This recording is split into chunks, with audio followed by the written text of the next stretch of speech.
الحمد لله الحمد لله ذي العزة والعلا والصلاة والسلام على سيد الأنبياء شمس الضحى بدر الدجى صدر العلا نور الهدى كأف الورى منبع الجود والسخاء عالم الأرض والسماء أما بعد فأعوذ بالله من الشيطان الرجيم بسم الله الرحمن الرحيم ووصينا الإنسان بوالديه إحسانا حملته أمه كرها ووضعته كرها وحمله وفصاله 30 شهرا صدق الله العظيم إن الله وملائكته يصلون على النبي يا أيها الذين آمنوا صلوا عليه وسلموا تسليما آواز بلند محبت اور ذوق سے درود پاک پیش کریں الصلاۃ والسلام علیک یا رسول اللہ الصلاۃ والسلام علیک یا حبیب اللہ الصلاۃ والسلام علیک یا نبی اللہ وعلی آلک واصحابک یا نور اللہ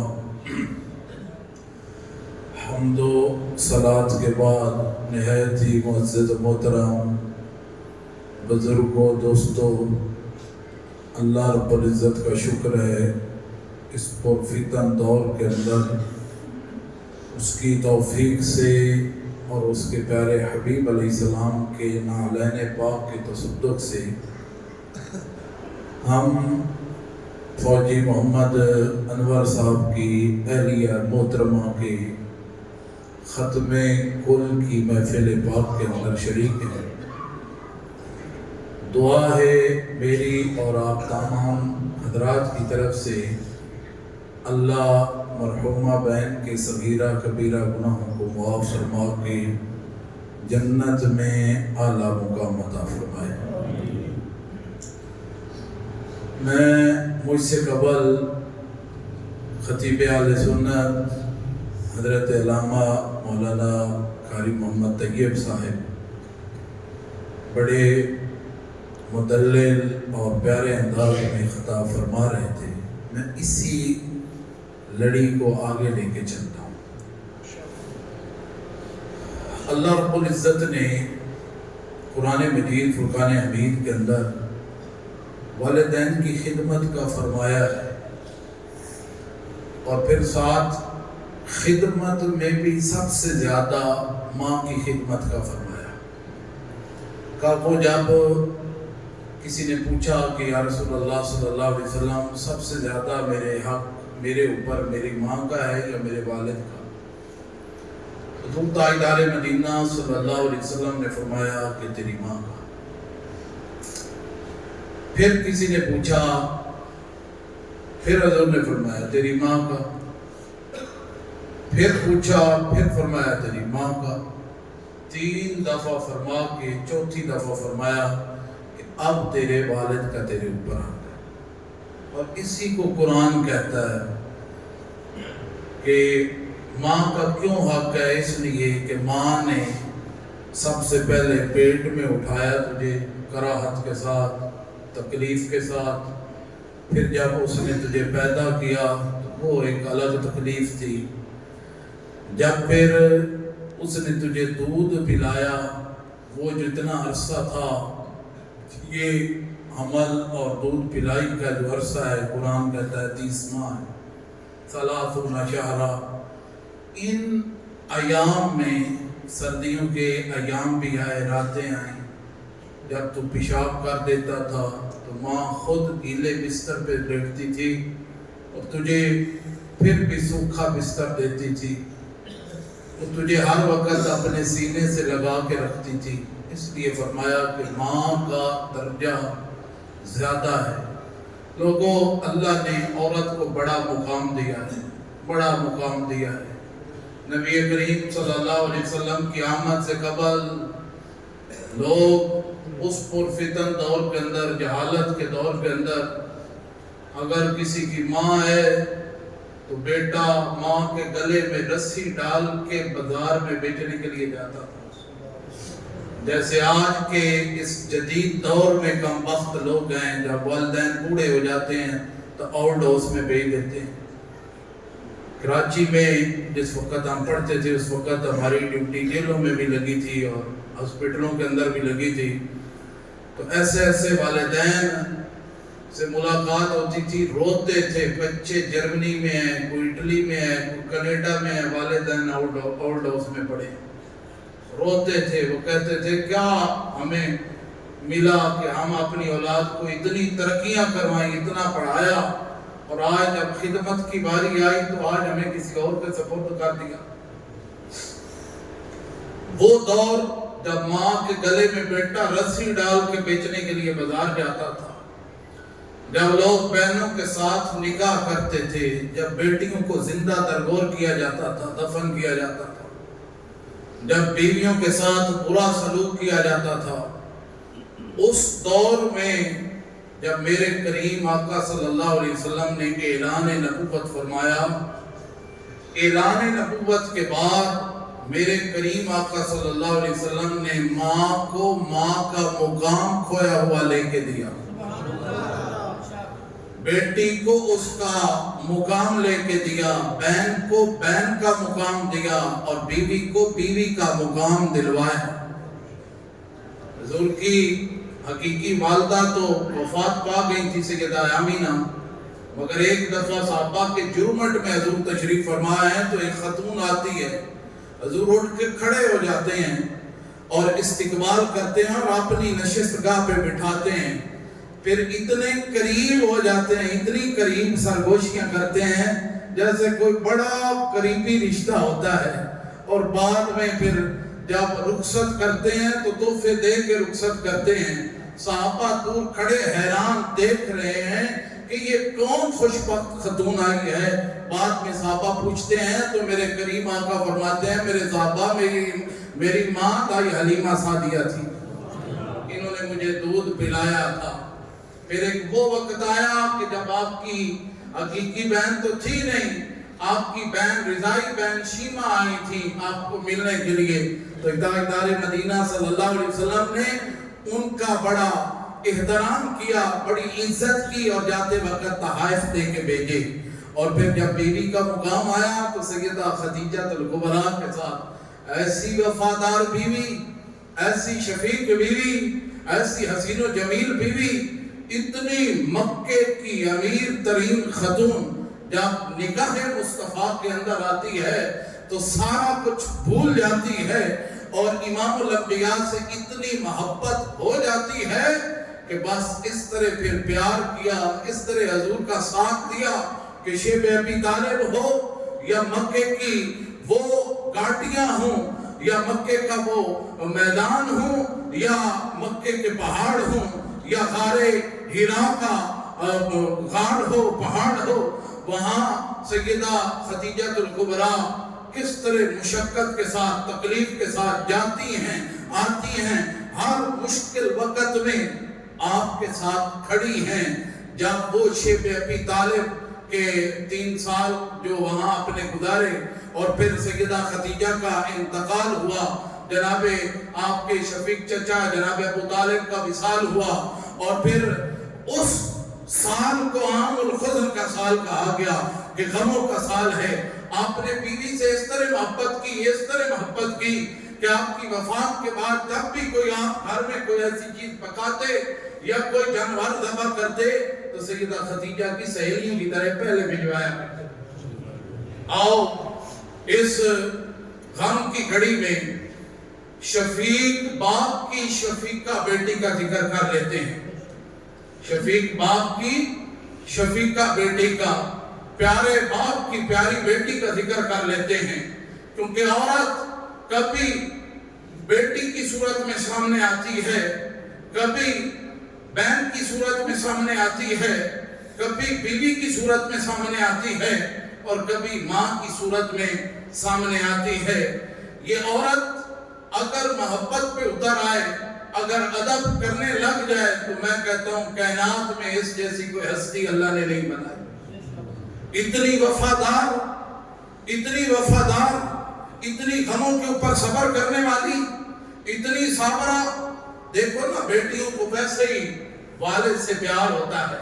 سیدہ فاطمہ الزہرا کو حضور تاجدار مدینہ صلی اللہ علیہ وسلم کے ساتھ نسبت تو تھی سیدہ بیٹے کی، مگر کئی وجوہات کی بنا پر میرے کریم آقا صلی اللہ علیہ وسلم سیدہ فاطمہ سے دوسروں سے بڑھ کے پیار کیا کرتے تھے۔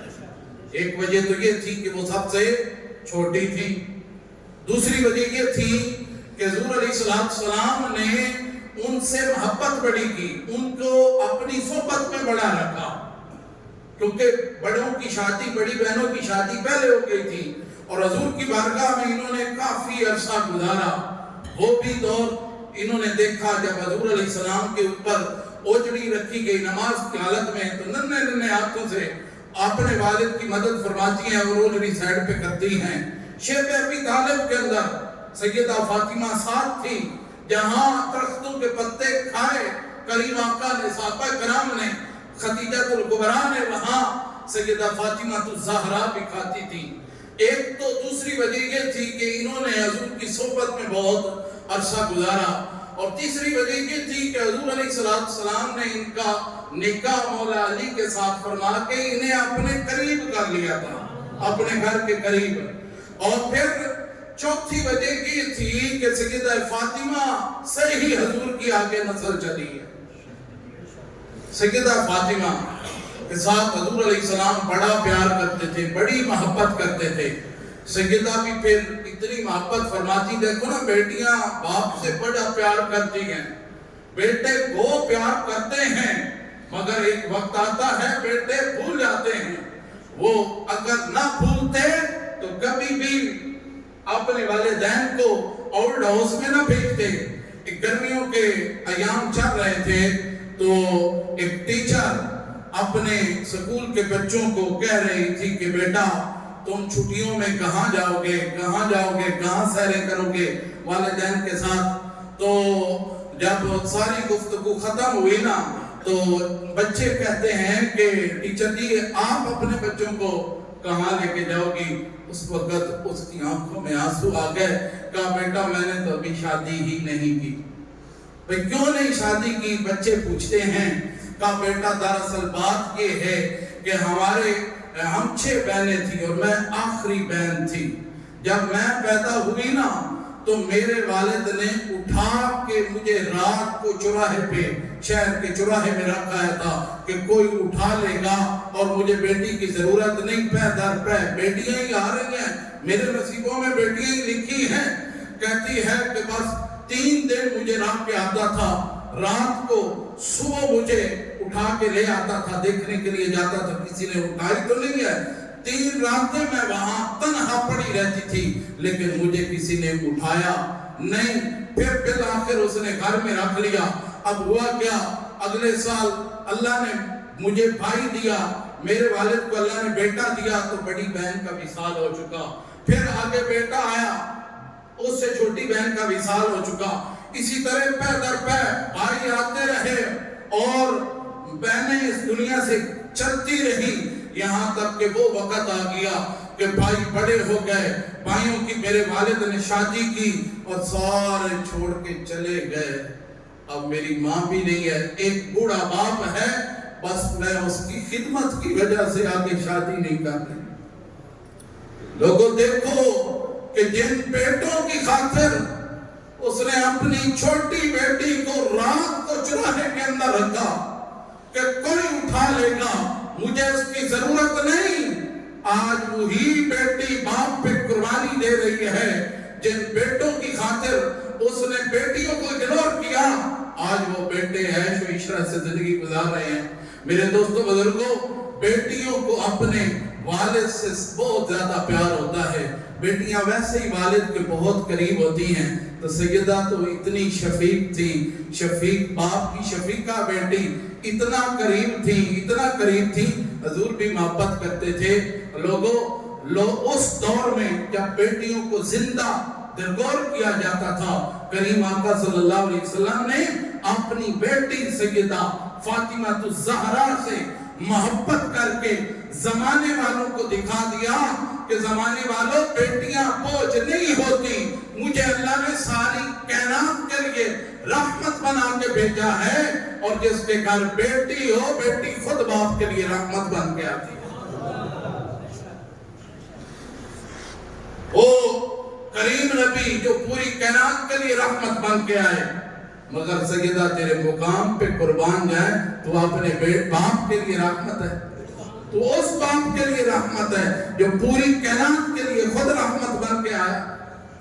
سیدہ فاطمہ الزہرا اتنی محبت کرتی کہ کبھی حضور علیہ السلام اپنی بیٹی سے پیار کا انداز دیکھو حضور علیہ السلام کا، کہ جب کبھی سیدہ فاطمہ ملنے کے لیے آیا کرتی نا تو سرکار اپنی نشست سے اٹھ جایا کرتے تھے، اور اٹھ کے حضرت سیدہ فاطمہ کے ہاتھ کو بوسہ دیتے اور پھر اپنی نشست پہ انہیں بٹھایا کرتے تھے، اور زمانے والوں کو دکھا دیا کہ زمانے والوں تم بیٹیوں سے نفرت کرتے ہو، آؤ میں تمہیں بتاتا ہوں کہ محمد کی بیٹی سے محمد کتنا پیار کرتے ہیں۔ حضور فرماتے ہیں فاطمہ تو بدعۃ منی، فاطمہ میرے جگر کا ٹکڑا ہے۔ ایک دفعہ صحابہ کرام کا جرمٹ ہے، حضور تاجدار مدینہ صلی اللہ علیہ وسلم نے ایک سوال کر دیا، عجیب سوال تھا کہ اے میرے صحابہ بتاؤ سب سے اچھی عورت کون سی ہے، سب سے اچھی عجیب نرالی عورت کون ہے؟ کسی نے کہا یا رسول اللہ جو حافظ قرآن ہے، کسی نے کہہ دیا یا رسول اللہ جو قاری قرآن ہے، جو عالمہ ہے، جو زہد و تقوی والی ہے، جو پرہیزگار ہے، جو اپنے خاند کی فرما برداری کرتی ہے۔ حضور علیہ السلام نے فرمایا کہ تم میری مراد کو میرے صحابہ نہیں پہنچے۔ حضرت مولا علی کرم اللہ وجہ الکریم صفوں کے درمیان کھڑے تھے، بظاہر آپ کا قد ویسے بھی چھوٹا تھا، آپ نا اندر سے نا صفوں کو چیرتے ہوئے صحابہ کے درمیان سے گزر کے نا سیدھا سیدہ فاطمہ کے پاس چلے گئے، اور جا کے کہتے ہیں فاطمہ جلدی بتا کہ آپ کے بابا نے پوچھا ہے کہ عورت کون اچھی ہوتی ہے، آپ بتاؤ جلدی۔ سیدہ فاطمہ نے فرمایا کہ اے میرے سرتاج علی، عورت وہ اچھی ہوتی ہے جس نے نہ کبھی کسی غیر مرد کو دیکھا ہو نہ غیر مرد نے اس کو دیکھا ہو۔ مولا علی فوراً واپس دوڑے، جب فوراً واپس دوڑتے ہیں اور صحابہ کرام کے درمیان سے گزرتے سار نکالا اور حضور پوچھ رہے ہیں، عرض کرتے ہیں یا رسول اللہ میں بتاؤں؟ حضرت علی نے ہاتھ اٹھایا، میرے کریم آقا نے فرمایا ہاں علی بتا کیا کہنا چاہتا ہے؟ حضرت علی عرض کرتے ہیں یا رسول اللہ عورت وہ اچھی ہوتی ہے جس نے نہ کبھی غیر مرد کو دیکھا ہو نہ غیر مرد نے اس کو دیکھا ہو۔ حضور نے فرمایا فاطمہ تو بدعۃ منی، فاطمہ میرے جگر کا ٹکڑا ہے۔ بات علی بتا رہے ہیں اور حضور شابش کس کو دے رہے ہیں؟ سیدہ فاطمہ کو، جس کو حضور انا مدینہ العلم والی جلبابوہا کا لقب دیا کہ میں علم کا شہر، علی اس کا دروازہ ہے، اس کو حضرت علی کا کیا مقام ہے جس علم کے شہر مصطفیٰ ہے اور دروازہ مولا علی ہے، تو پھر علی کے علم کا کیا کمال ہوگا اور کیا شان ہوگی؟ مگر سیدہ فاطمہ جہاں جو شہر مصطفیٰ کی بیٹی ہیں، سیدہ فاطمہ کے بارے میں حضور فرماتے ہیں فاطمہ تو بدعۃ منی، فاطمہ تو میرے جگر کا ٹکڑا ہے۔ فاطمہ کے علم کا کیا حال ہوگا؟ آپ مشابہت میں کریم آقا صلی اللہ علیہ وسلم کے ساتھ مشابہت رکھتی تھی، چلنے میں اپنے بابا جیسی تھی، گفتگو میں بابا جیسی تھی، انداز جو آپ کی گفتگو کا تھا، لہجہ تھا اور ہاتھوں کے اشارے تھے، وہ کریم آقا جیسے، اپنے والد جیسے تھے۔ بیٹیاں اگر والدین پہ چلی جائے نا تو یہ بڑا کمال ہوتا ہے۔ کریم آقا صلی اللہ علیہ وسلم نے ہمیشہ اپنی اولاد کو صبر سکھایا. اتنا صبر کہ ایک دفعہ حضور علیہ السلام 3 دن سے فاقے میں ہیں. جناب حضرت ایوب انصاری نے آپ کو دیکھا تو آپ کی دعوت کی. آپ کریم آقا صلی اللہ علیہ وسلم ان کے گھر تشریف لے جاتے ہیں. انہوں نے جلدی سے نہ بکری کا بچہ ذبح کیا اور پکانے لگے اور دیکھا کہ اس کو تو ابھی دیر ہے, حضور کے اندر نقاہت ہے. تو انہوں نے کچھ کھجوریں رکھی اور کچھ انگور توڑ کے نا وہ پلیٹ میں رکھ دیے اور حضور تھوڑی دیر بعد ایک آدھا اٹھا کے منہ میں ڈال لیتے ہیں. ایک ہوتا ہے شوق سے کھانا, وہ نہیں, کبھی دل کرتا ہے تو اٹھا لیتے ہیں کہ اگلا بندہ محسوس نہ کرے.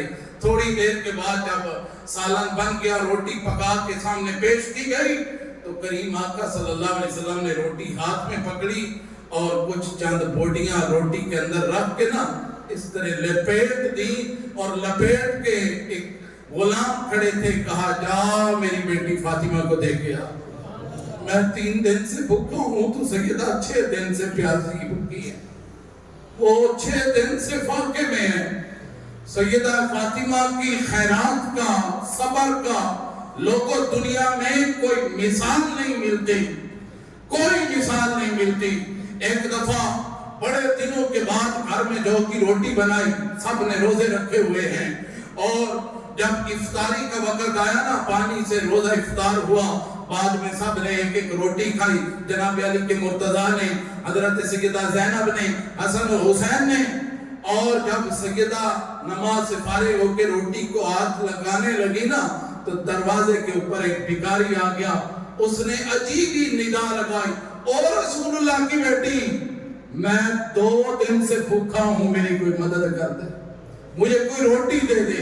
کہا بیٹا حسن اٹھا روٹی اور جا کے اس صاحب کو دیا. کہا ماں آدھی رکھ لے, آدھی دے دے. کہا نہیں بیٹا, نبی کی اس نے صدا کیا لگائی ہے, اور نبی کی بیٹی کتنا پیاری اس نے صدا لگائی ہے.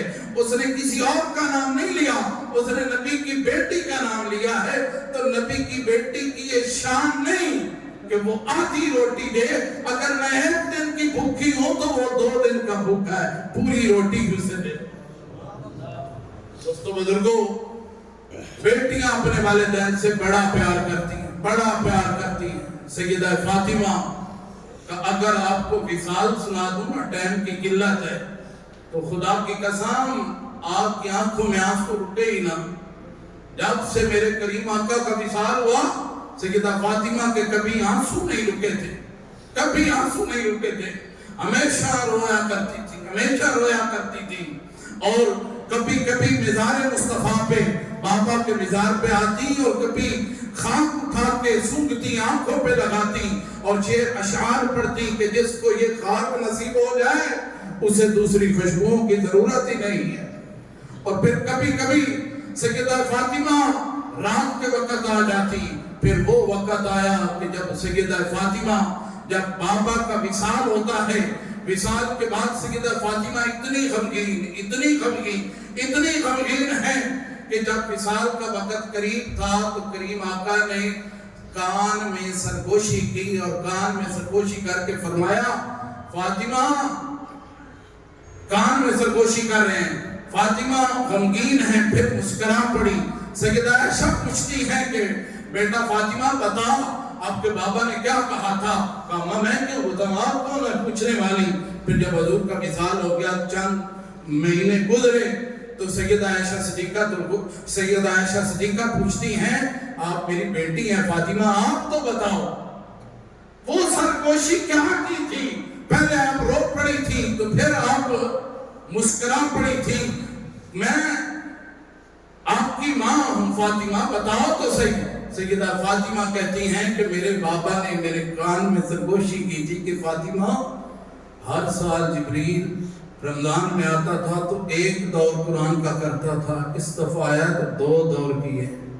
مجھے ایسے لگتا ہے کہ میرا وقت آ گیا ہے. اے فاطمہ, تیرا بابا اس دنیا سے اب جانے لگا ہے. تو کہتی ہے میں رو پڑی تھی. جب روئی نا تو کریم آقا نے فرمایا فاطمہ رو نہیں, سب سے پہلے تو جنت میں مجھے ملے گی تو وہ تو ہی ہے. میرے بعد سب سے پہلے جو میرے ساتھ ملاقات کرے گا وہ تو ہی ہے، تو جنتی عورتوں کی سردار ہے۔ تو حضرت فاطمہ کہتی ہیں کہ پھر میں مسکرا پڑی۔ سیدہ عائشہ صدیقہ رضی اللہ تعالیٰ عنہ خود فرماتی ہیں کہ کائنات میں، صحابہ میں، یا حضور کی صحابیات میں، ازواج مطہرات میں سب سے زیادہ حضور اگر خاندان میں کسی سے پیار کرتے تو وہ سیدہ فاطمہ الزہرا تھی۔ جس دن سیدہ فاطمہ کا وصال ہوا تو ایک سائڈ پہ کونے میں لگ کے سیدہ صدیق، باپ کی صدیقہ بیٹی ایک کونے میں لگ کے رو رہی تھی۔ عورتوں نے آ کے پوچھا اماں کیوں رو رہی ہے؟ کہا ایک کی تو تصویر مصطفیٰ تھی، وہ بھی رخصت ہو گئی۔ سیدہ فاطمہ الزہرا پھر انہوں نے ایسی بیٹی بن کے دکھایا، ایسی بہن بن کے دکھایا، ایسی بیوی بن کے دکھایا، ایسی ماں بن کے دکھایا۔ خدا کی قسم کائنات میں نہ ایسی کوئی بیٹی کی مثال ملتی ہے، نہ ایسی کوئی بہن کی مثال ملتی ہے، نہ ایسی کوئی بیوی کی مثال ملتی ہے، نہ ایسی کوئی ماں کی مثال ملتی ہے۔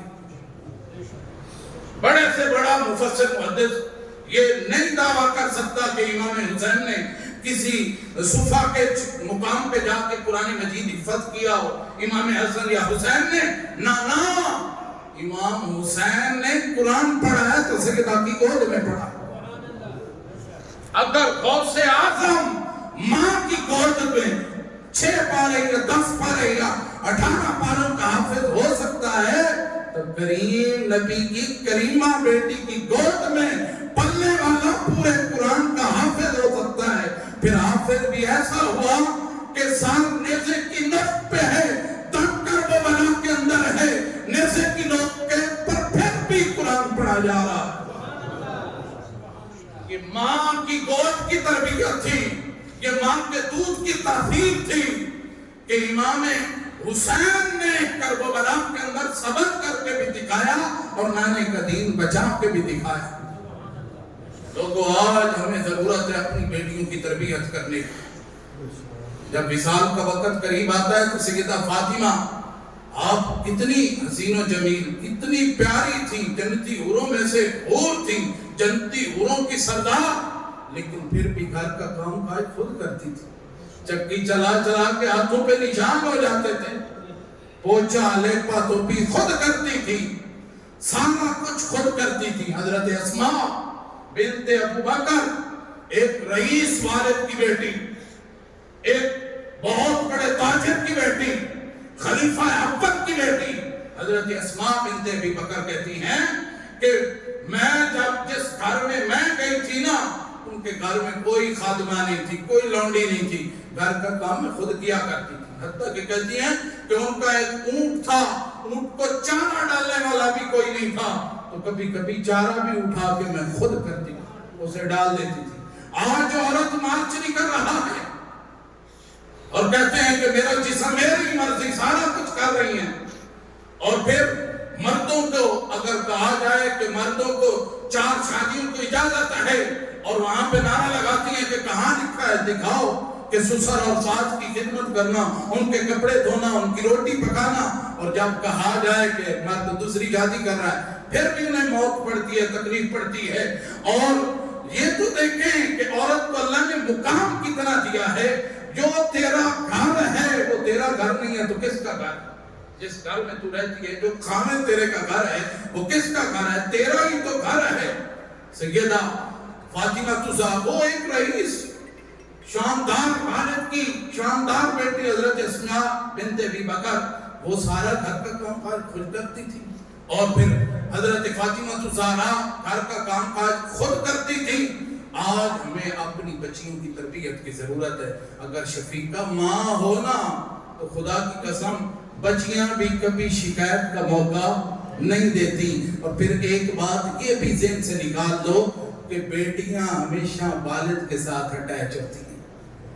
اب کبھی خدا کی قسم جو بیٹی بیائی ہوئی ہے نا، خواہ اس کے بچے بھی ہیں، خواہ وہ خود ماں بن چکی ہے، کبھی اس کے کندھے کے اوپر ہاتھ رکھ کے پوچھنا بیٹا کوئی تکلیف تو نہیں شیئر کر میرے ساتھ۔ ہم کیا کرتے ہیں، المیہ یہ ہے کہ جب شادی کر رہے ہوتے ہیں غصے سے کہتے ہیں میری بیٹی اگر خوشی خوشی آنا ہوا تو یہ تیرا گھر ہے، ناراض ہو کے آنا ہوا تو ادھر نہ آنا۔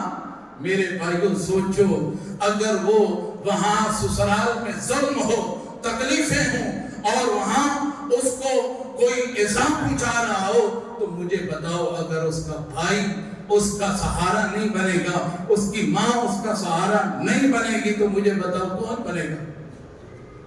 ہماری تو تربیت ہی الٹ ہو گئی، کون بنے گا؟ بیٹی چاہے جتنی مرضی امیر ہو، عید والے دن پھر بھی اس کی نگاہیں سسرالیوں کی طرف رہتی ہیں کہ میرا باپ آئے گا یا میرا بھائی آئے گا، عید کا جوڑا دے کے جائے۔ عید والے دن اسے 1000 یا کوئی جوڑا کپڑوں کا ڈبہ مٹھائی کا لے کہ جب بھائی جاتا ہے نا تو وہ خوشی خوشی بار بار دکھا رہی ہوتی ہے محلے والی سہیلیوں کو کہ میرا بھائی آیا تھا، مجھے ڈبہ مٹھائی کا، یہ سوٹ کپڑوں کا، یہ پیسے دے کے گیا، حالانکہ ہے امیر لیکن پھر بھی نگاہیں اس کی والدین بھائی کے اوپر لگی ہوئی ہیں۔ کوئی یاد رکھ لو، بیٹی سسرالیوں کے اندر دکھ سہ لے گی، تکلیفیں سہ لے گی، بھوک سہ لے گی اور پیاس برداشت کر لے گی، لیکن کبھی اس کے باپ کو کوئی گالی دینا، وہ کہے گی نہ نہ، بھوک دے لے، پیاس دے لے، تکلیف دے دے، لیکن میرے باپ کو گالی نہ دینا، میرے بھائی کو برا بھلا نہ کہے۔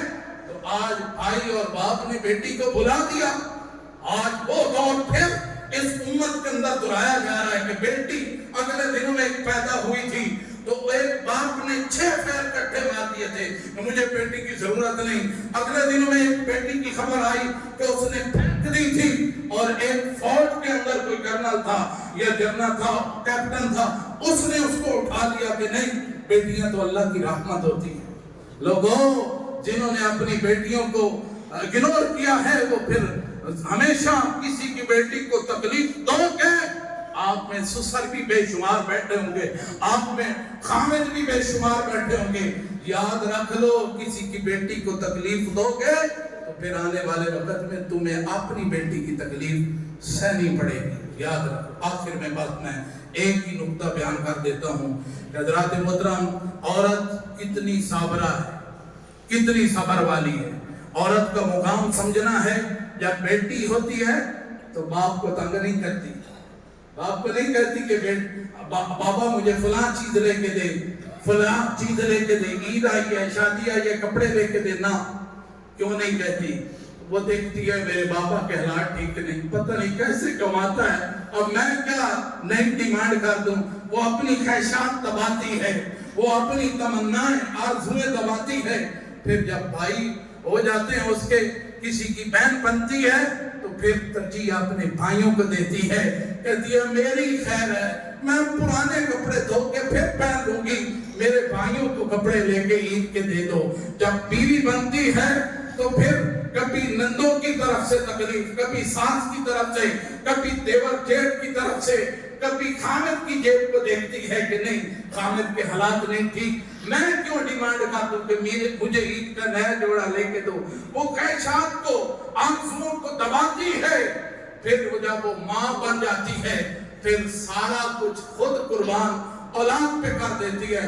یہ قربانی تھوڑی ہے کہ اس نے پیٹ میں اٹھایا تکلیف سے، پیدا کیا تکلیف سے، جب اس نے دودھ پلایا، سخت سردیوں کی راتیں ایک دفعہ نہیں، 2 دفعہ نہیں، 10 دفعہ بچے اٹھا دیتے ہیں، کبھی روتے ہیں، کبھی چیختے ہیں، چلاتے ہیں، کبھی وہ گیلے بستر پہ سوتی ہے اور خود اپنی اولاد کو سوکھے بستر پہ سلاتی ہے۔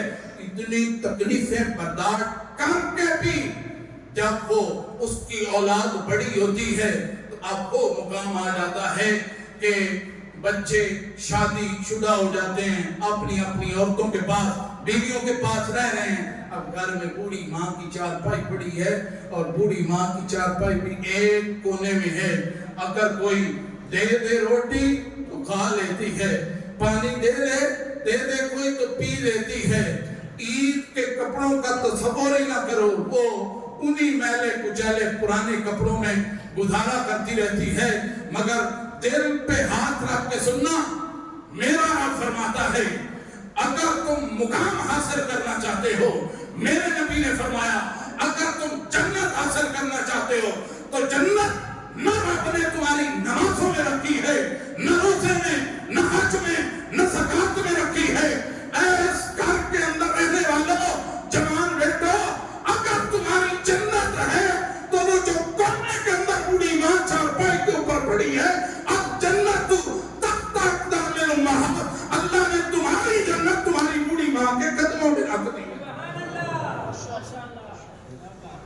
اور جب وہ روتی ہے نا چارپائی پہ بیٹھ کے سارا کنبہ، وہ دیکھتی ہے جب میں بیٹی تھی، بہن تھی، بیوی تھی، ماں بنی، اتنی قربانیاں دے کے آج چارپائی پہ پڑی ہوں، مجھے کوئی پوچھتا نہیں، ندا آتی ہے خاتون گھبرا نہیں، اللہ نے تیری جنت، اللہ نے ان کی جنت ہی تیرے قدموں میں رکھ دی ہے۔